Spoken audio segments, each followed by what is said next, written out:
एक आध दो लाइनें बताओ, सब लोग बताओ सकते हो तो अपनी अपनी। इतना गाया है, सब तुम्ही ने गाया औरों ने भी गाए? सभी ने गाया था।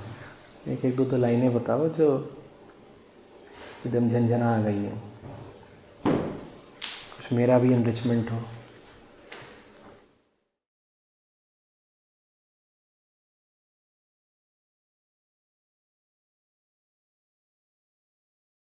एक लाइन आती है आचार्य जी, बालपन सब खेल गवायो। तो वो तो सभी खेलते ही हैं बालपन में, तो मतलब वो इसमें तो फिर गवाना क्या हुआ उसके अंदर, वो तो बचपन में सभी खेलते ही हैं। और इस सेंस में कि तुम अपनी टोटल एज गिनते हो 60-70, जिसमें से 20 तो बाय डिफ़ॉल्ट माइनस है। कबीर साहब ये नहीं बोलते तुमसे, अगर तुमने 60 की उम्र में अपनी उम्र बताई होती 40, पर तुमने अकाउंटिंग एरर कर रखा है ना, नहीं समझे। एक और तो तुम अभी आर्ग्यूमेंट दे रहे हो कि 20 तो भाई गंवानी है, सभी गंवाते हैं। अगर 20 गंवानी है तो अपनी उम्र 60 क्यों बताते हो? 40 बताओ। तुम्हारी अभी क्या एज है ना? तो तुम्हारा अकाउंटिंग एरर है, इसलिए उन्हें बोलना पड़ रहा है कि बेटा तुम गलत कर रहे हो। जो तुम अपनी एज बता रहे हो 40, वो 40 तुम्हारी उम्र है ही नहीं, उसमें से 25 तो तुमने बाय डिफ़ॉल्ट माइनस कर रखा है। लेकिन अगर सोसाइटी इतनी इवॉल्व होती कि 40 साल का बंदा अपनी उम्र 15 बता रहा होता, तो वो ये बात नहीं कहते। समझ में आई बात? क्योंकि तुम गलती कर रहे हो, इसलिए वो तुमको याद दिला रहे हैं कि तुम्हारी टोटल कैलकुलेशन में शुरू में ही एरर है। गुरु गोविंद दो खड़े काके लागू पाए, बलिहारी गुरु आपने गोविंद को मिला। निराला भाई तुम बात अच्छी तो कर रहे हो, पर ईमानदारी की है कि नहीं ये हम नहीं जानते। गुरु गोविंद पाँव, गुरु गोविंद के अलावा तीसरे भी होते हैं, और पाँव के अलावा शरीर में और चीज़ें भी होती हैं।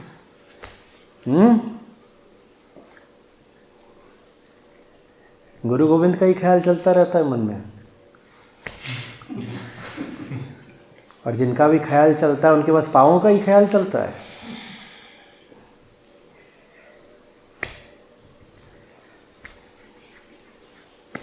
असली बातें करो, असली बातों का फ़ायदा ये होता है कि उनसे असली फ़ायदा होता है ना। बाकी सब तो फिर ऐसा हो जाएगा कि अच्छा अच्छा अच्छा, नमस्ते नमस्ते, टिंकू कैसा है जी? रिंकू जैसा है। अच्छा अच्छा ठीक है, नमस्ते।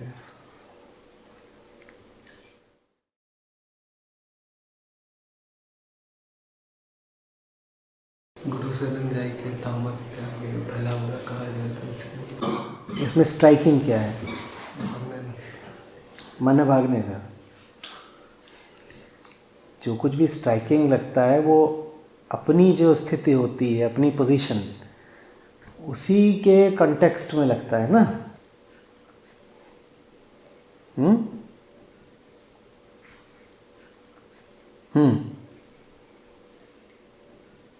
जो भी चलो समझ के नारी नैन चढ़ी। आईक्यू थोड़ा तो बढ़ा। आईक्यू माने ईमानदारी कोशिश।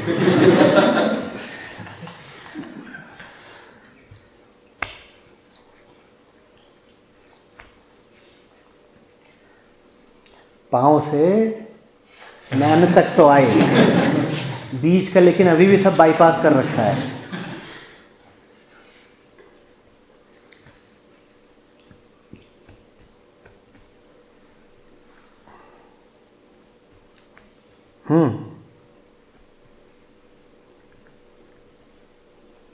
या तो हर लाइन ही पंच लाइन होती है,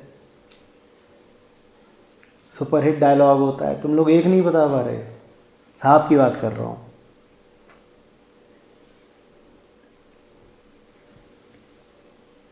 राम विमुक्तन की स्थापना चाहिए।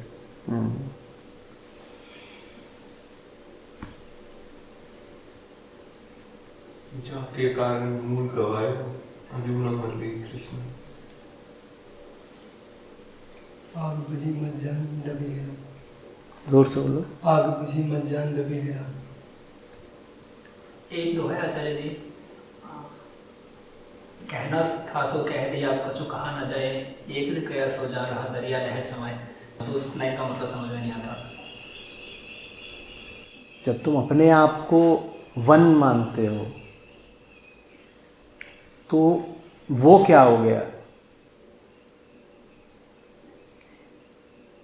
If this is real and you take it as real, right? If this is real then what is that? That समझते हो? तत्। तत्। If this is real then that is according to you unreal. तो वो दूजा हो गया ना फिर हमारी दृष्टि में। तो वो जो दैट है, जो तत् है, वो क्या है? नॉन एग्जिस्टिंग, अनरियल है ना। वो अनरियल क्यों है? क्योंकि ये दो अलग अलग हैं। जो दो अलग हैं तो दो रियल तो नहीं हो सकते। हम इसको रियल मानते हैं। ये कौन है? ये राघव है। अगर राघव असली है तो वो जो दूसरा है वो तो नकली हो गया ना। तो इसलिए कह रहे हैं एक गया दूजा रहा। वो दूजा नहीं है, वही पहला है, वही असली है, वही एकमात्र है। लेकिन उसको दूजा इसलिए कह रहे हैं क्योंकि हमारी दृष्टि में वो दूजा है। वो वास्तव में दूजा नहीं है। तात्विक दृष्टि से वो दूजा नहीं है। नहीं समझे बात को? नहीं समझ आ रही बात? अहम है, आत्मा है। अहम के लिए आत्मा क्या है? कोई दूजी चीज है ना। दूजी, दूर की, पराई। तो इसलिए कह रहे हैं एक गया दूजा रहा। यहां पर एक किसको कह रहे हैं? अहम को। वो गया, वो जो दूजी चीज थी जो अभी तक दूजी लग रही थी वही बची। अहम के लिए तो वो दूजी है, ये खरी बात है। ये चीजें बोलते हैं कि दूजा या फिर दैट, मतलब इसी वक्त बताओ ना कि अभी सामने की क्या चीज है। किसको बताएं? जो पूछ रहे हैं उसे। कौन है वो? दो ही होते हैं। अब इस वक्त तो मैं हूं ना, तुम कौन हो अभी भी? जो ये एक्सपीरियंस कर रहा है कि अंदर हाँ, से जो थोड़ा पूछ सा- रहा है, जो हाँ, पूछ रहा है, यानी उसको पता नहीं है। नहीं पता। जो उसको पता नहीं है वो आत्मा तो नहीं हो सकता। आत्मा तो सर्वज्ञ है। सर्वज्ञ, ज्ञ माने ज्ञाता, उसे सब पता है। तो जो पूछ रहा है वो अभी भी कौन है?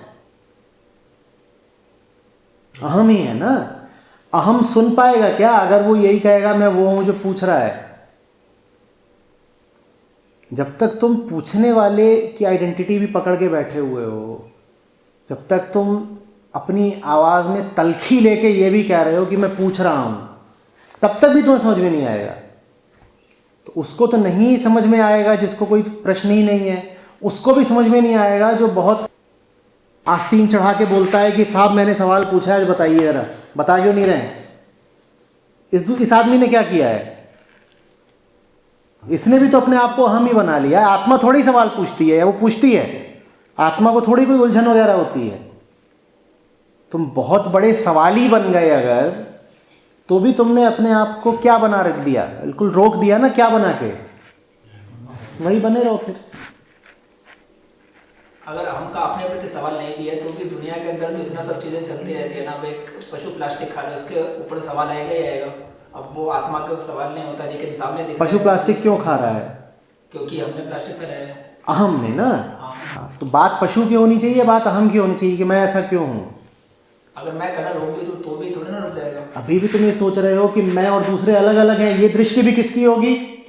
अहम की होगी। और इसी दृष्टि के कारण पशु मर रहा है, क्योंकि हर आदमी यही सोच रहा है। जैसे तुमने अभी कहा कि मैं और मेरा पड़ोसी अलग अलग है, ठीक उसी तरह तुम्हारा पड़ोसी कह रहा है कि मैं और पशु अलग अलग।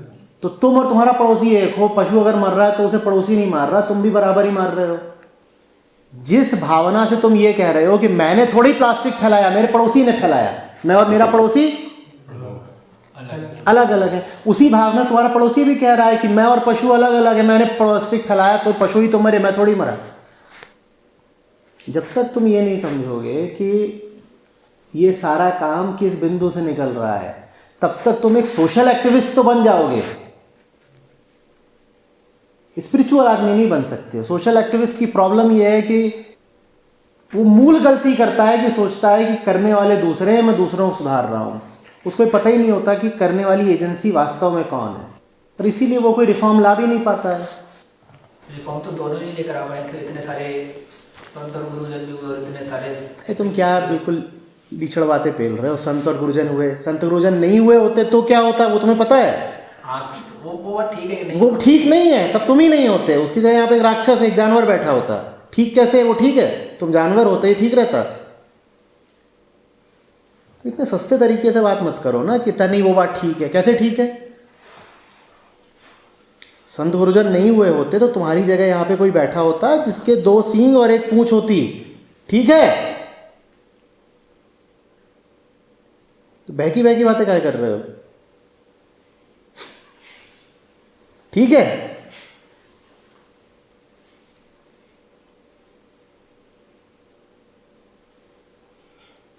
किसी का असेसमेंट इसी बात से मत किया करो कि क्या दिख रहा है या कि उसने क्या किया। असेसमेंट करते वक्त जो एक बहुत बड़ी चीज मिस आउट हो जाती है, आइसबर्ग के 8/9 हिस्से की तरह, वो ये होती है कि क्या क्या हो सकता था जो हुआ नहीं उसकी वजह से, क्या क्या वो कर सकता था मगर उसने किया नहीं। वो हम अपने असेसमेंट में कई फैक्टर ही नहीं करते। तुम्हें ये तो दिख रहा है कि किसी मकान में आग लगी और फायर फाइटर घुसे, उसके बाद भी 2 लोग मर गए। तुम कह रहे हो फायर फाइटर्स का फ़ायदा क्या, 2 मर गए। तुम्हें ये नहीं पता उस इमारत में 200 लोग थे, 198 बच गए। पर ये ना तब के लक्षण होते हैं जब आदमी उन फायर फाइटर्स के खिलाफ खड़ा होना चाहता है। Ingratitude is the beginning of evil. Otherwise how will you make yourself agreeable to evil? आपको इविल करना है तो उसके लिए सबसे पहले आपको दोष निकालना पड़ेगा ना संतों में, साधुओं में, कि इन्होंने तो कुछ गड़बड़ करी नहीं, अब मैं अपने आप को ये अनुमति देता हूं कि मैं इनके खिलाफ हो जाऊं। आप दोनों काम एक साथ नहीं कर पाओगे कि आप कहो कि मुझे संतों पे ग्रेटिट्यूड भी है और मैं संतों के खिलाफ भी हूं। जब किसी वजह से भीतर माया तैयार हो रही होती है खिलाफत करने की, तो सबसे पहले क्या करती है? इनग्रेटिट्यूड तैयार करती है। और इनग्रेटिट्यूड तैयार करने के लिए एक बहुत अच्छा साधन होता है फैक्ट्स के प्रति या तो उपेक्षा या उनका डिस्टॉर्शन। या तो फैक्ट्स को डिस्टॉर्ट कर दो या फिर फैक्ट्स के उन 8/9 हिस्से को देखो ही नहीं जो आसानी से दिखाई नहीं देता।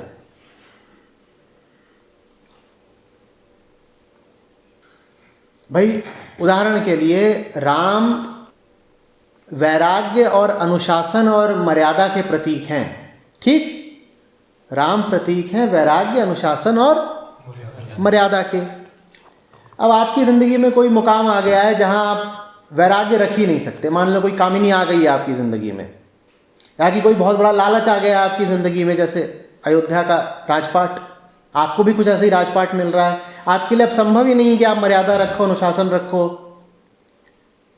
तो आपको अब राम का विरोध करना पड़ेगा। आप ये तो कह नहीं पाओगे कि आप राम का विरोध इसलिए कर रहे हो कि राम अनुशासित या मर्यादित थे। तो आप क्या कहोगे? पता है राम ने क्या किया था? राम ने ना वो फलाना शूद्र था उसके कान में पिघला हुआ सीसा डाल दिया था। और पता है राम ने क्या किया था? गर्भिणी सीता को वनवास दे दिया था। और पता है राम ने क्या करा था? राम ने जो शबरी के बेर वगैरह खाए थे कुछ नहीं थी, वो राजनीति थी। और पता है राम ने क्या करा था? जबरदस्ती जा करके रावण की लंका में घुस गए थे, जबकि पहले उसकी बहन की नाक खुद ही काटे थे। अब ये सब बातें तुम्हारे दिमाग में राम के खिलाफ आने लगेंगी ताकि अब तुम राम के खिलाफ हो सको, और राम के खिलाफ होते ही तुम खिलाफ हो गए अनुशासन, मर्यादा और वैराग्य के। तो वस्तुतः तुमको समस्या राम से है ही नहीं, तुम्हें समस्या उन चीजों से है राम जिनके प्रतीक हैं। बात समझ रहे हो? पर अब तुम्हें अगर वैराग्य को छोड़ना है तो राम को गाली देना आवश्यक हो जाता है। इसी तरह संत जिन चीज़ों के प्रतीक होते हैं, जब वो तुमको त्यागनी होती हैं क्योंकि तुम्हारी ज़िंदगी में कोई बहुत बड़ा आकर्षण या डर या विक्षेप आ गया होता है, तो तुम्हारे लिए फिर आवश्यक हो जाता है कि तुम संतों के ही खिलाफ बोलना शुरू कर दो। और खिलाफत हमेशा यही नहीं होती कि कबीर साहब बुरे आदमी थे, खिलाफत ये भी होती है कबीर साहब असफल आदमी थे। खिलाफत करने के लिए ये कहना ही ज़रूरी नहीं है कि आप बुरे आदमी हो। खिलाफत ऐसे भी किया सकती है कि आपने मेहनत तो बहुत की, आपको मिला क्या? क्या कर लिया इन सब साधु संतों ने, इतने दिनों से बोल रहे हैं दुनिया इतनी खराब है, देखो पशु मर रहे हैं। सावधान रहा करो। थोड़ा सा भीतर कीड़ा उठे ना, तभी चेत जाओ, उसको फूंक मार के उड़ा दो, नहीं तो कीड़ा बहुत जल्दी डायनासोर बन जाता है। वैचारिक संयम रखना बहुत जरूरी है। विचार कब कर्म बन जाएंगे तुमको पता नहीं चलेगा।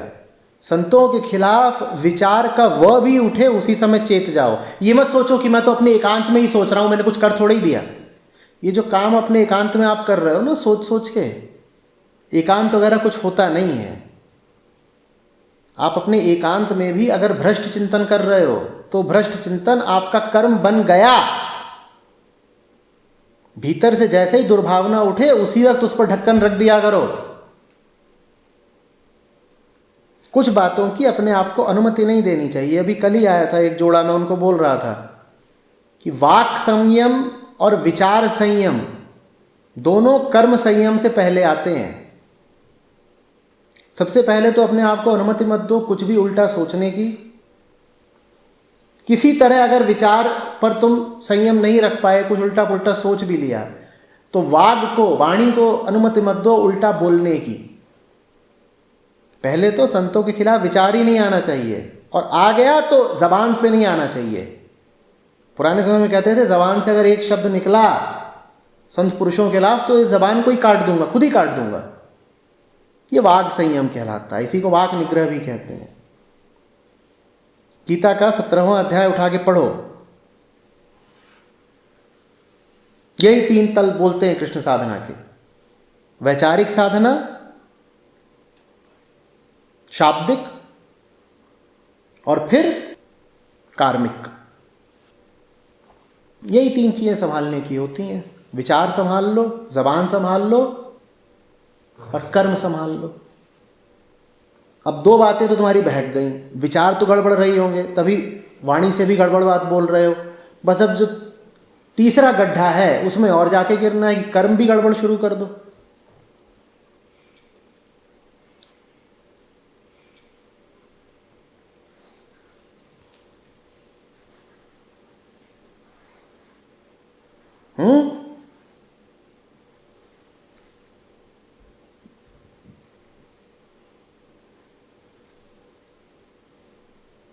आग लगी ज्यों समुद्र में, उठी राख बेजार, ना होते जो साधु जन, जर मरता संसार। समुद्र में आग लग जाती अगर साधु जन ना होते। कम से कम आज समुद्र में तो आग नहीं लगी हुई है ना। नहीं समझ में आ रही बात। पशु प्लास्टिक क्यों खा रहे हैं?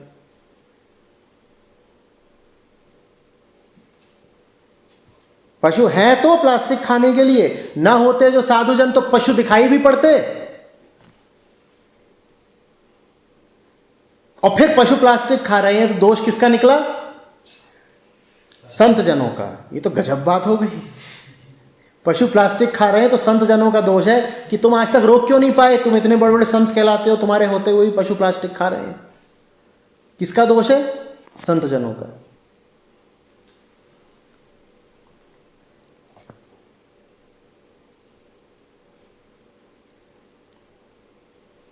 जबान को हिमाकत की इजाजत नहीं देनी चाहिए, और उससे पहले खोपड़े को। फिर कह रहा हूं, कुछ बातें विचार बने उससे पहले उन पर ढक्कन मार देना चाहिए। विचार को रोकना आसान है, एक बार वो छा गया उसके बाद तुम उसके गुलाम हो, फिर नहीं रोक पाओगे। शुरू में ही उसको रोक दो तो संभव है।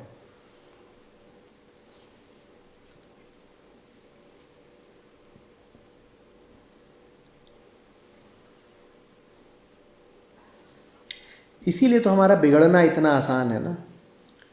कुछ करना थोड़ी होता है, किसी के खोपड़े में एक इविल थॉट डालना पड़ता है बस। अच्छे खासे आदमी के कान में कोई इविल चीज़ फूंक दो, वो ख़त्म हो जाएगा।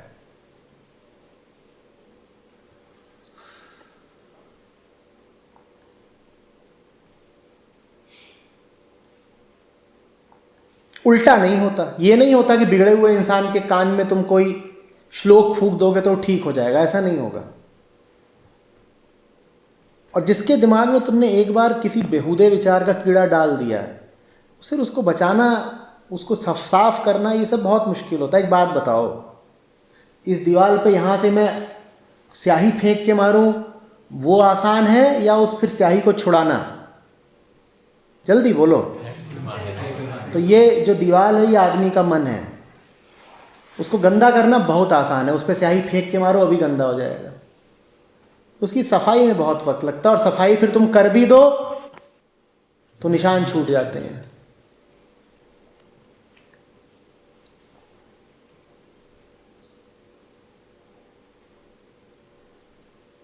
सतर्क रहा करो, तुम्हारे भीतर कोई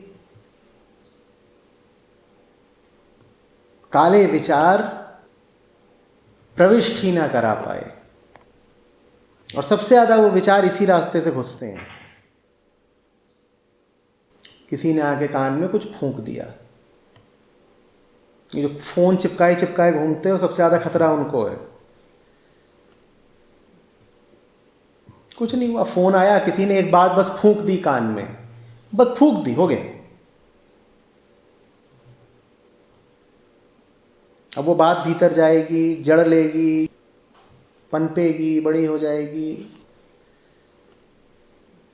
याद रखा करो कि हम आंतरिक रूप से बहुत कमज़ोर लोग हैं। हम में वो ताकत नहीं होती है कि हम आत्मबल के द्वारा भीतर सिर्फ सही चीज़ों को प्रवेश करने दें, और अगर कुछ गलत प्रवेश कर गया हो तो आत्मबल से ही उसको रोक दें। हम बहुत अनप्रोटेक्टेड और वल्नरेबल हैं। हम अभी इतने ऊंचे साधक नहीं हुए हैं कि भीतर अगर गलत चीज़ जाएगी तो हम उसको क्वारंटीन कर देंगे या ख़त्म कर देंगे या एमिट कर देंगे, बाहर निकाल देंगे। ऐसा हम नहीं कर पाते हैं। भीतर अगर गड़बड़ चीज़ गई तो वो पकड़ लेगी। मत जाने दो अपने भीतर कोई बेहुदा विचार।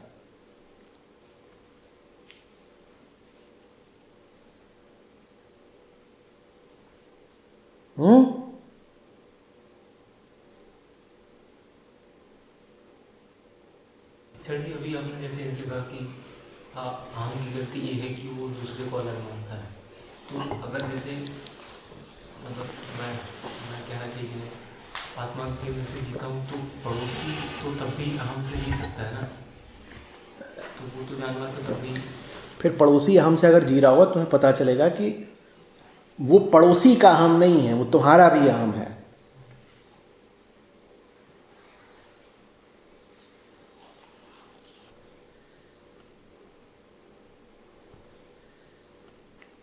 तुम जिस फ्रेमवर्क में बात कर रहे हो, फ्रेमवर्क कहता है मैं अच्छा आदमी बन जाऊं तो भी दूसरा तो बुरा रह सकता है ना। ये कह रहा है तुम्हारा फ्रेमवर्क। जब तुम अच्छे आदमी बन जाते हो तो ये अच्छे बुरे का फ्रेमवर्क ही गिर जाता है। जब तुम वाकई अच्छे आदमी हो जाते हो तो ये जो अच्छे बुरे का डिवीजन है, ये फ्रेमवर्क ही गिर जाता है। बुरा किसी को कहने के लिए पहले तुम्हें खुद को अच्छा कहना पड़ेगा। जो आत्मस्थ है वो अच्छा नहीं है, वो आत्मस्थ है। जब तुम कहते हो कोई अच्छा है तो उसे तुम्हारा क्या आशय होता है? अच्छा इन कॉन्टेक्स्ट ऑफ व्हाट? बुरा ना। डिवीजन है, अच्छा हूं मैं उसकी तुलना में, उससे कंपैरिजन में। जो आत्मस्थ है वो किसी के कंपैरिजन में अच्छा नहीं है। उसकी अच्छाई द्वैतात्मक नहीं होती है। तुम ये नहीं कह पाओगे कि वो अच्छा है और वो बुरा है। जिसको आप संत कहते हो वो इनकंपेरेबली अच्छा है, वो सिर्फ अच्छा है, वो कंपैरेटिवली अच्छा नहीं है।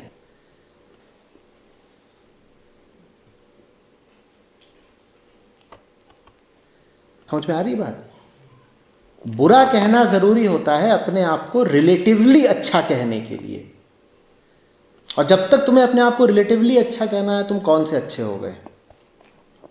रिलेटिवली अपने आप को अच्छा कहना चाहते हो तो फिर तो कोई बुरा चाहिए, फिर तो तुम खुद चाहोगे कि किसी को बुरा बनाओ।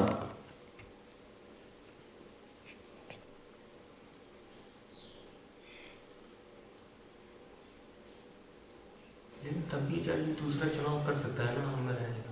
हाँ बिल्कुल कर सकता है,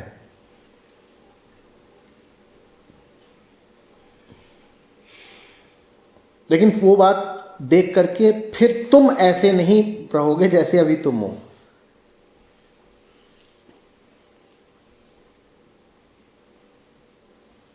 ना उसकी वो बात तुम्हारे लिए इतनी महत्वपूर्ण होगी जितनी अभी है।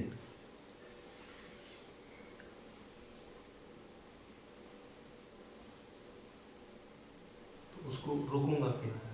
पता नहीं क्या करोगे। अगर मैं अभी से बता दूं क्या करना है तो तुम करना शुरू कर दो, बन जाओ संत।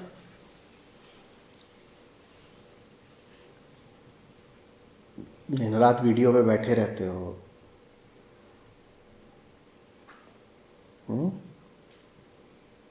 टाइटलिंग भी कैसे करते हो?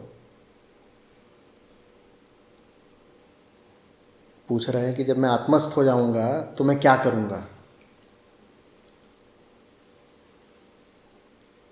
तुम कुछ मत करो, तुम अभी काम करो। बहुत आगे की और ऊंची बातें अभी तुम्हें लाभ नहीं देने वाली। भाई जैसे तुम दो हो वैसे ही दुनिया भी दो है, और चूंकि तुम दो हो इसीलिए दुनिया भी दो है। तो दुनिया में दोनों है क्या? वो जिससे मैं तुम्हें बचने के लिए कह रहा हूं, और दुनिया में वो भी है जो तुम्हें बचाएगा। दुनिया में वो भी है जिससे तुम्हें बचना है, और दुनिया में वो भी है जो तुम्हें बचाएगा।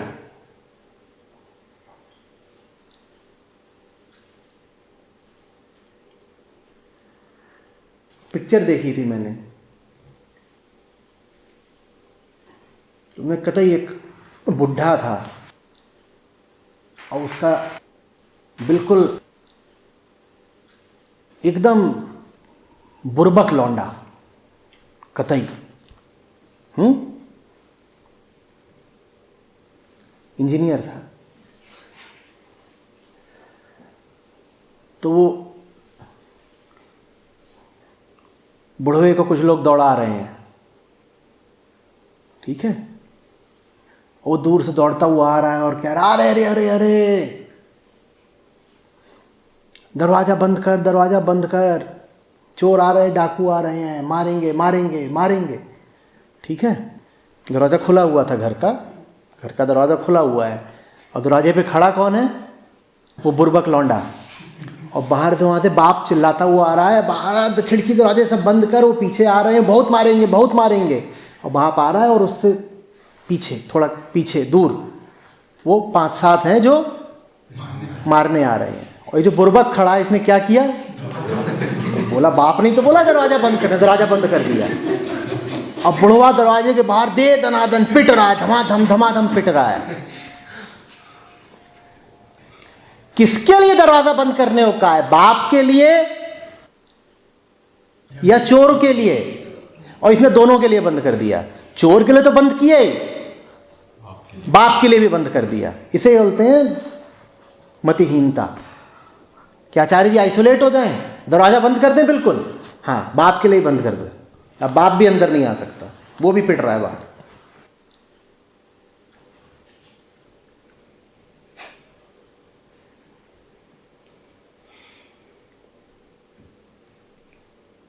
तुम्हारा अनुभव आज तक का ये रहा है कि आज तक तुम्हारे साथ जो लोग रहे हैं वो सब ऐसे ही थे कि तुम्हें कुसंगति ही देते।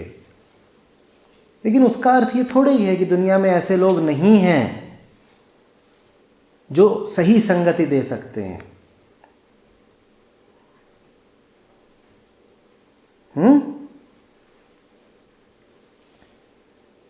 यही समस्या उन सब की है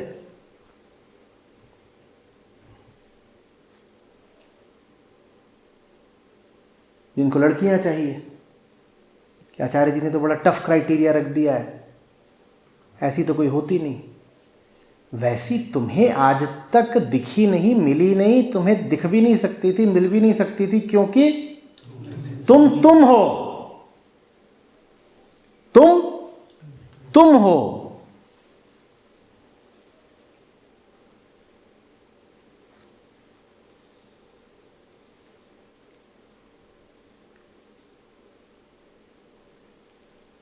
तुम बदलो, दुनिया बदलती है। तुम सही रहो, अपने आसपास सही लोग ही पाओगे।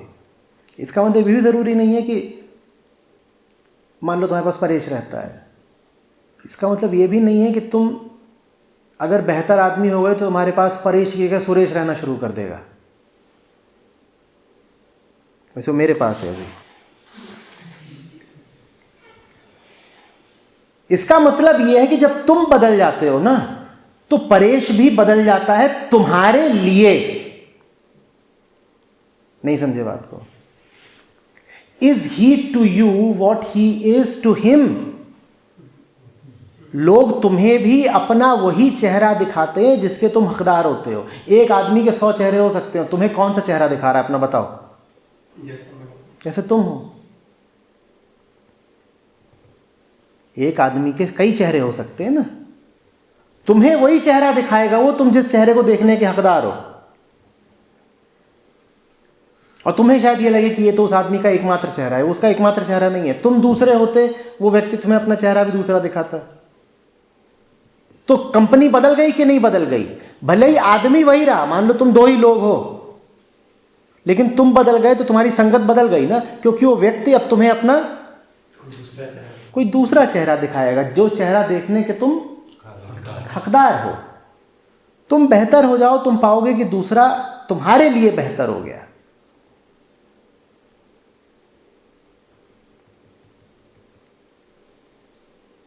तो कहीं जाना नहीं पड़ता है ढूंढने की, कोई और मिल जाएगा। अच्छा, आचार्य जी बोलते हैं कि जब तुम बदलते हो तुम्हारा समाज ही बदल जाता है। इसका मतलब जब मैं बदलूंगा तो दूसरे लोग मिल जाएंगे। नहीं, दूसरे लोग नहीं मिल जाते।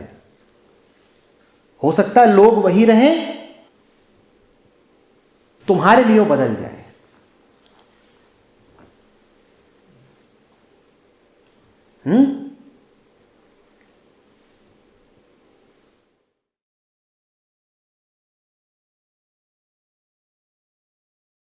उनसे न उतरे माया कही सोए। माया कही सो है। उतरते नहीं होता, विवेक जागृत नहीं होता। विवेक जागृत है, वो भी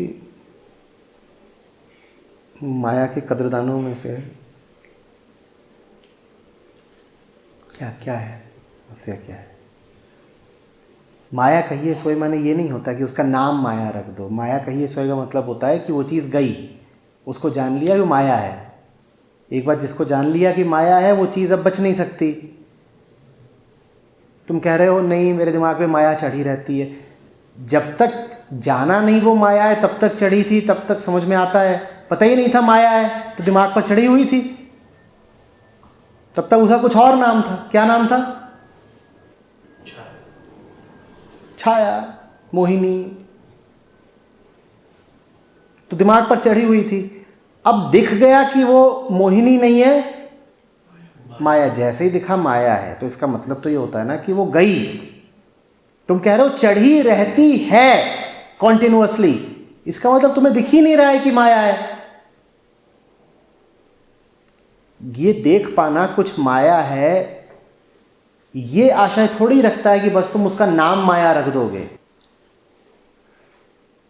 नाम नहीं रखना है माया। जब तुम कहते हो कि मैंने किसी चीज को माया जान लिया, उसका तत्कालिक आशय ये होता है कि वो चीज अब गई। माया माने नकली, माया माने वो जो है ही नहीं। तो अब वो चढ़ा कैसे रहेगा जो है ही नहीं?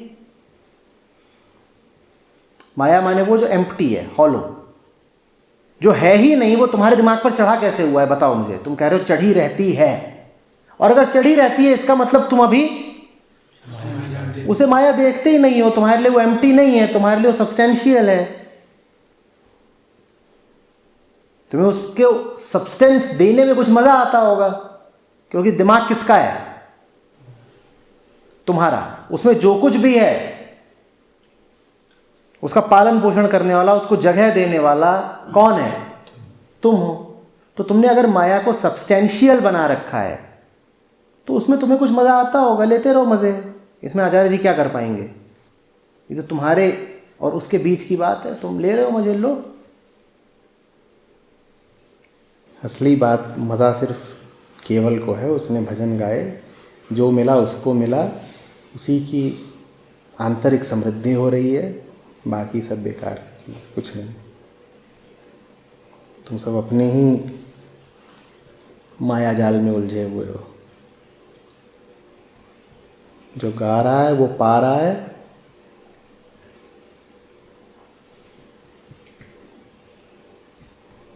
पप्पू समय गंवा रहा है।